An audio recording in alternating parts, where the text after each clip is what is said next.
Hello everyone, good morning and welcome to my channel.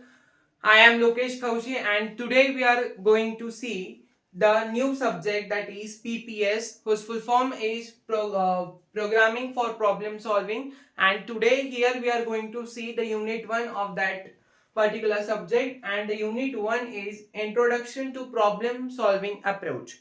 So here we will learn the very basic and all the topics we will cover here in a very easy and simple language, but we will not go in very detail. But I assure that after you watch this video you can easily score good marks or out of marks in your exams. Why? Because if you understand the topic clearly then you can write it by your own also. Okay, so let's begin.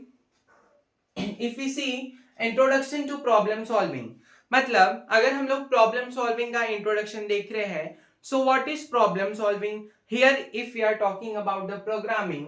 So problem solving मतलब हमको maths के तो problem solve नहीं करने हैं.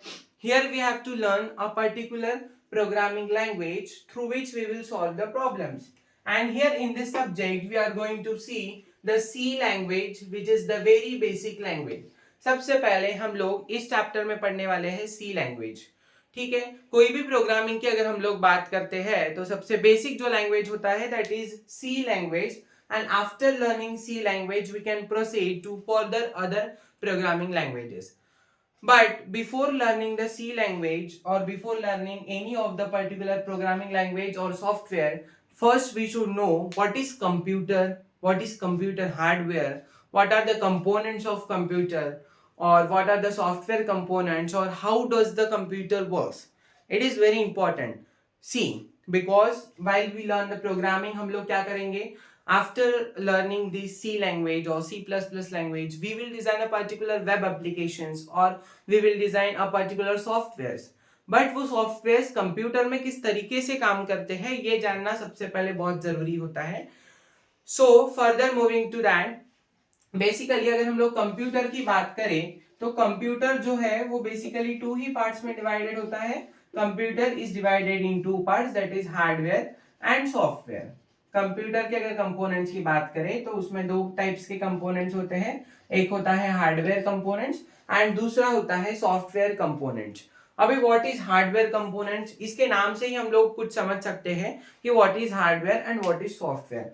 Hardware की अगर मैं बात करूं तो हार्डवेयर मतलब जब हम लोग किसी भी पर्टिकुलर हार्डवेयर कंपोनेंट्स, जैसे कि जिसको हम लोग देख सकते हैं, जिसको हम लोग फील कर सकते हैं, ऐसे कंपोनेंट्स को हम लोग बोलेंगे हार्डवेयर कंपोनेंट्स. और ऐसे कंपोनेंट्स जिसको हम लोग देख नहीं सकते हैं या तो जो इंटरनली प्रेजेंट होते हैं कंप्यूटर के सिस्टम के अंदर, that is known as software. Okay, so there are two parts of computer system, hardware and software. Hardware मतलब ऐसे कंपोनेंट्स जो हम लोग फिजिकली टच कर सकते हैं, फील कर सकते हैं, और ऐसे कंपोनेंट्स जिसको हम लोग फिजिकली टच नहीं कर सकते हैं, फील नहीं कर सकते हैं, that are software components. Okay, so hardware components हम लोग कौन से ऐसे कंपोनेंट्स है, जैसे कीबोर्ड है, माउस है, इसको हम लोग देख सकते हैं, फील भी कर सकते हैं. बट अगर मैंने बात किया ऑपरेटिंग सिस्टम के बारे में, क्या हम लोग ऑपरेटिंग सिस्टम को देख सकते हैं, छू सकते हैं? No. So it is the part of software component. So basically computer is divided in two parts, hardware and software. अभी हम लोग जो पर्टिकुलर कंपोनेंट्स है कंप्यूटर के, उसको एक एक करके डिटेल में देखेंगे. So the first component of computer जिसके हम लोग बात करते हैं दैट इज सीपीयू. सीपीयू का फुल फॉर्म सबको पता है. सीपीयू मतलब होता है सेंट्रल प्रोसेसिंग यूनिट. सीपीयू का फुल फॉर्म है सेंट्रल प्रोसेसिंग यूनिट. इसके नाम से ही इसका मतलब हमको समझ जाता है, सेंट्रल प्रोसेसिंग यूनिट. प्रोसेसिंग का मतलब क्या होता है, कोई भी चीज को प्रोसेस करना. तो बेसिकली सीपीयू क्या करेगा, सेंट्रल प्रोसेसिंग यूनिट मतलब कंप्यूटर का जो सेंट्रल यूनिट है जिसको हम लोग बोलते हैं ब्रेन ऑफ कंप्यूटर. तो जो भी प्रोसेसिंग की चीजें हैं, जो भी चीजें प्रोसेस करने का काम है, वो कौन करेगा, वो करेगा सीपीयू. एक्चुअली सीपीयू प्रोसेसिंग का काम नहीं करता है. सीपीयू के अंदर एक कंपोनेंट होता है जिसको हम लोग बोलते हैं माइक्रो प्रोसेसर, जिसको बोला जाता है माइक्रो प्रोसेसर. तो जो भी प्रोसेसिंग का काम है वो ये माइक्रो प्रोसेसर करता है. But that's not the part of our syllabus. सिर्फ एक बात ये ध्यान में रखना कि सीपीयू जो है वो प्रोसेसिंग का काम करेगा। अभी सीपीयू के हम लोग स्ट्रक्चर की बात करें तो सीपीयू जो है वो भी डिवाइड होता है टू पार्ट्स में, and that two parts is, first part of CPU is a CU which is known as control unit, और दूसरा जो पार्ट होता है सीपीयू का that is ALU, arithmetic and logic unit. तो इसमें क्या डिफरेंस है कंट्रोल यूनिट में और अरिथमेटिक लॉजिक यूनिट में? कंट्रोल यूनिट मतलब सीपीयू को अगर मैंने कोई इंस्ट्रक्शन दिया फॉर एग्जांपल, तो वो जो इंस्ट्रक्शन है अगर वो नॉर्मल इंस्ट्रक्शन रहेगा तो वो परफॉर्म करेगा कंट्रोल यूनिट। बेसिकली एएलयू जो है उसको ध्यान में रखे तो बाकी कंट्रोल यूनिट ऑटोमेटिकली ध्यान में रख सकते हैं। कैसे? कि कोई भी अरिथमेटिक ऑपरेशंस है या तो लॉजिकल ऑपरेशंस है। अरिथमेटिक ऑपरेशंस मतलब सारे addition, subtraction, multiplication, division, modulo division, ये सारे क्या हो गए? ये सारे हैं अरिथमेटिक ऑपरेशंस। और लॉजिकल ऑपरेशंस की बात करें तो एंड, और, नॉट, ये जो सारे हैं ये लॉजिकल ऑपरेशंस। तो अरिथमेटिक और लॉजिकल जितने भी ऑपरेशंस हैं वो सारे ऑपरेशंस परफॉर्म करेगा ALU, that is arithmetic and logic unit, जो किसके अंदर प्रेजेंट है? It is a part of CPU. और बाकी सारे जो इंस्ट्रक्शंस है उसको कौन प्रोसेस करेगा? उसको प्रोसेस करेगा control unit CU. So what is CPU? CPU is the central processing unit. It is also known as brain of computer. CPU is further divided into two parts. First part is CU, that is control unit, and second part is ALU, arithmetic and logic unit. Okay, so सारे जो arithmetic operations, all the arithmetic operations such as addition, subtraction, multiplication, division and modulo, and logical operations such as and, or, not, XOR, XNOR and many more operations, all these arithmetic and logical operations will be performed by arithmetic and logic unit ALU, whereas remaining all other operations will be performed by CU, that is control unit. Okay, so here we have seen about the CPU, but before learning that it is important to see the block diagram of computer. Basically this question is asked most of the times in the paper, and also it is the important question ki what is the block diagram of computer. Here I am drawing the block diagram of computer. First basically the main part of computer is, हमने अभी पढ़ा कि CPU जो है उसको क्या बोलते हैं? Brain of computer.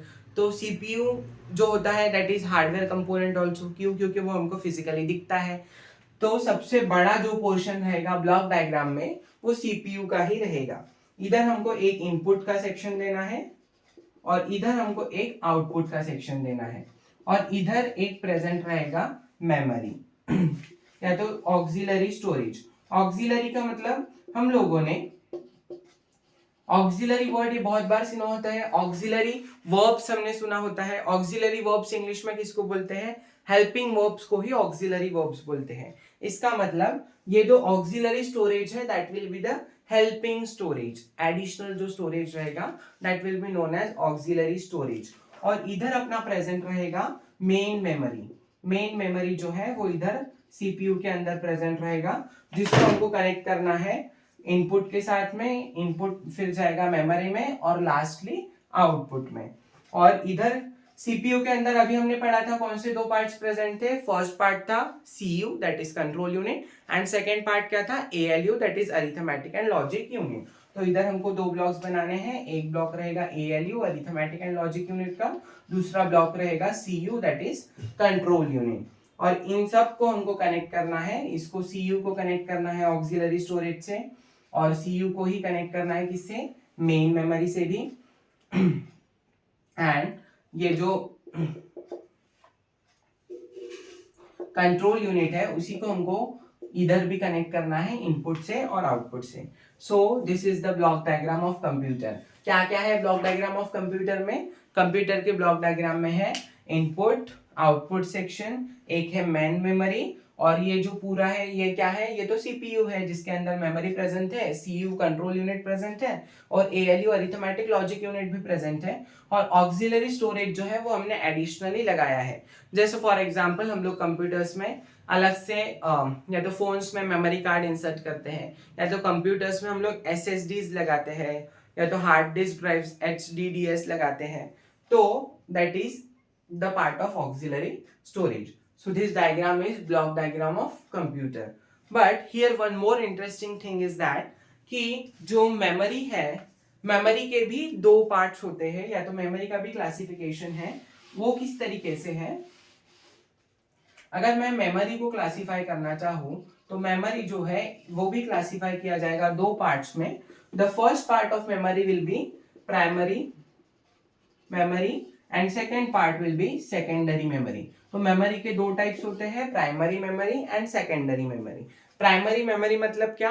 Primary memory means the memory, अगर हमको कोई शॉर्ट टर्म डेटा स्टोर करना है तो शॉर्ट टर्म डेटा को स्टोर करने के लिए, जिसको हम लोग टेम्पररी डेटा बोलते हैं कंप्यूटर के लैंग्वेज में, तो ये जो है वो टेम्पररी डेटा को स्टोर करता है. बट अगर मेरे को लॉन्ग टर्म डेटा स्टोर करना है तो वो लॉन्ग टर्म डेटा कौन स्टोर करेगा? Secondary storage. Okay. But here primary के फिर से दो टाइप्स होते हैं, एक होता है रैम और दूसरा होता है रोम, जिसको हम लोग स्टोरेज भी बोलते हैं. तो रैम मतलब रैंडम एक्सेस मेमोरी और रोम मतलब रीड ओनली मेमोरी. इसके नाम से ही इसका भी मीनिंग हमको समझ जा रहा है. रीड ओनली मेमोरी का मतलब क्या है? Read only memory. Read only memory मतलब इसमें तुम सिर्फ रीड कर सकते हो. अगर तुमको कोई चेंजेस करना है तो वो चेंजेस करना इसमें पॉसिबल नहीं है. बट रैंडम एक्सेस मेमोरी में अगर तुमको कोई चेंजेस करना है so that is possible. Here changes are not possible. और सेकेंडरी स्टोरेज मतलब जिसमें हम लोग लॉन्ग टर्म डेटा को स्टोर करेंगे. लॉन्ग टर्म डेटा को स्टोर करने के लिए सेकेंडरी स्टोरेज यूज होता है. This is the two types of memory, primary memory and secondary memory. Here we have seen about input devices, output devices, computer hardware, block diagram of computer. Also we have seen the two types of memory. But one more interesting thing is that what is computer software? अभी computer software क्या होता है? Computer software की अगर मैं बात करूं तो जैसे हमने ऑपरेटिंग सिस्टम पढ़ा होता है. If I talk about computer software, तो सॉफ्टवेयर मतलब क्या? सॉफ्टवेयर मतलब ऐसी चीज है जो कंप्यूटर के अंदर प्रेजेंट है, जिसको मैं नहीं देख सकता हूँ. मतलब I can see but I can't touch it और I can't feel it. That is computer software. अगर मैंने बात किया ऑपरेटिंग सिस्टम की, तो ये नाम हमने हमेशा सुना है, ऑपरेटिंग सिस्टम. तो ऑपरेटिंग सिस्टम ये जो है it is a part of software. क्यों? क्योंकि ऑपरेटिंग सिस्टम अगर प्रेजेंट नहीं है तो हम लोग कंप्यूटर को सिर्फ एक डब्बा समझेंगे. कंप्यूटर एक सिर्फ खाली डब्बा है अगर उसमें ऑपरेटिंग सिस्टम मैंने इंसर्ट नहीं किया तो. ऐसा क्यों? ऑपरेटिंग सिस्टम मतलब जैसे विंडोज है, लिनक्स है. अगर तुम कंप्यूटर की स्क्रीन ओपन करते हो तो तुमको जो भी कुछ इंटरफेस दिख रहा है या जो भी एप्लीकेशंस तुम इंस्टॉल कर रहे हो, या तो माइक्रोसॉफ्ट वर्ड प्रेजेंट है, विंडोज प्रेजेंट है, वो सब क्या है? वो it is a part of operating system. तो अगर वो सॉफ्टवेयर ही प्रेजेंट नहीं होता है तो वो कंप्यूटर के साथ तुम क्या करोगे? You will not be able to perform any of the thing. So it is important to have the operating system. Likewise, many other computer softwares are there. अगर मैं बात करूं तो we also have application software is also part of computer software. application software मतलब जो apps हम लोग install कर पा रहे हैं that is known as application software. इसको हम लोग और एक दो पार्ट्स में डिवाइड कर सकते हैं, बट जो सब कुछ है उसका बाप हम लोग बोलेंगे, so that is operating system. क्योंकि अगर ऑपरेटिंग सिस्टम प्रेजेंट है तो ही हम लोग एप्लीकेशन सॉफ्टवेयर को इंस्टॉल कर सकते हैं. अगर ओएस प्रेजेंट नहीं है तो हम लोग एप्लीकेशंस को भी इंस्टॉल नहीं कर पाएंगे. So basically OS is the major part of computer software and we have already seen computer hardware. So it is the complete components of computer system. After this we have done with the basic of computer system. Moving forward, अभी हम लोग अपना actual topic जो है वो start करेंगे, that is C language. Now we will see the introduction to C language. Okay, so basically what is C? सबसे पहला फर्स्ट क्वेश्चन है कि व्हाट इज सी? सी क्या है भाई? ये कोई अल्फाबेट है क्या? हाँ, अल्फाबेट तो है, but C is also a programming language. Why it is a programming language? C is defined as C is a basic programming language. C is a basic programming language. C is a basic programming language. It was first developed in the year, C का development कब हुआ? C was developed in year. ये थोड़ी छोटी छोटी चीजें हैं, but कभी कभी क्या होता है कि अगर हम लोग आंसर्स में ऐसा टेक्निकल वर्ड्स लिखते हैं या तो कुछ ऐसी चीजें ऐड करते हैं तो उससे आंसर्स जो है वो इम्प्रेसिव दिखते हैं. Okay, and it was developed by Dennis Ritchie. क्या नाम है साइंटिस्ट का? सॉरी, इसके जो फाउंडर है सी लैंग्वेज के, उनका नाम है डेनिस रिची. इन्होंने सी लैंग्वेज का डेवलपमेंट किया था इन द ईयर 1972. 1972 में डेनिस रिची नाम के एक साइंटिस्ट ने एक प्रोग्रामिंग लैंग्वेज इन्वेंट किया जिसको उसने नाम दिया सी लैंग्वेज. अभी हम लोग सी लैंग्वेज पढ़ रहे हैं, बट आप लोगों ने सी प्लस प्लस भी सुना होगा. सो what is the difference between C and C plus plus? C और C प्लस प्लस में क्या डिफरेंस हो सकता है? डिफरेंस ये है कि C जो है ये बेसिक प्रोग्रामिंग लैंग्वेज है. अगर हमको कुछ भी सीखना है तो सबसे पहले फर्स्ट लैंग्वेज जो है वो C लैंग्वेज ही सीखी जाती है. तो अगर C और C प्लस प्लस में मैं डिफरेंशिएट करना चाहूँ तो C को हम लोग बोलते हैं traditional procedural programming language. C is traditional procedural programming language, whereas C++ is object oriented programming language. Object oriented programming language. अभी जो सारे लैंग्वेजेस यूज किए जाते हैं, फॉर एग्जांपल पाइथन और जावास्क्रिप्ट, सेलेनियम, जीरा, ऐसे सारे सॉफ्टवेयर्स में जो है वो उप्स के कंसेप्ट है. उप्स मतलब ही ऑब्जेक्ट ओरिएंटेड प्रोग्रामिंग लैंग्वेज. और C++ भी जो है वो अपना first object oriented programming language है जो C के बाद इन्वेंट हुआ C++. बेसिकली C++ जो है it is an incremented version of C. C का इंक्रीमेंटेड वर्जन क्या है? C++ है. C का इंक्रीमेंटेड वर्जन है C++. Most of the concepts जो है वो C और C++ के कॉमन है, बट सिर्फ C++ में एडिशनली क्या ऐड हुआ है? ऑब्जेक्ट ओरिएंटेड प्रोग्रामिंग के कॉन्सेप्ट. अभी ऑब्जेक्ट ओरिएंटेड प्रोग्रामिंग मतलब क्या होता है कि अगर तुमने C में कोई एक कोड लिखा है फॉर एग्जांपल, उसी कोड को तुम C++ में क्लास और ऑब्जेक्ट्स क्रिएट करके लिख सकते हो. सो जब भी हम लोग क्लास एंड ऑब्जेक्ट क्रिएट करते हैं तो बड़े से बड़ा प्रोग्राम भी लिखना जो है वो इजी हो गया है. प्लस इसमें एडिटिंग जो है वो इजी हो जाता है, इसीलिए इसको ऑब्जेक्ट ओरिएंटेड प्रोग्रामिंग बोलते हैं. इसमें ऑब्जेक्ट क्रिएट किया जाता है और फिर कोड को लिखा जाता है. अगर मुझे हेलो वर्ल्ड ये भी प्रिंट करना है तो उसके लिए C में नॉर्मल प्रोग्राम है, C++ में उसी प्रोग्राम को हम लोग ऑब्जेक्ट ओरिएंटेड का भी यूज करके लिख सकते हैं. So this is difference between C and C++. ये तो सब इंट्रोडक्शन था. What is C, what is difference between C and C++.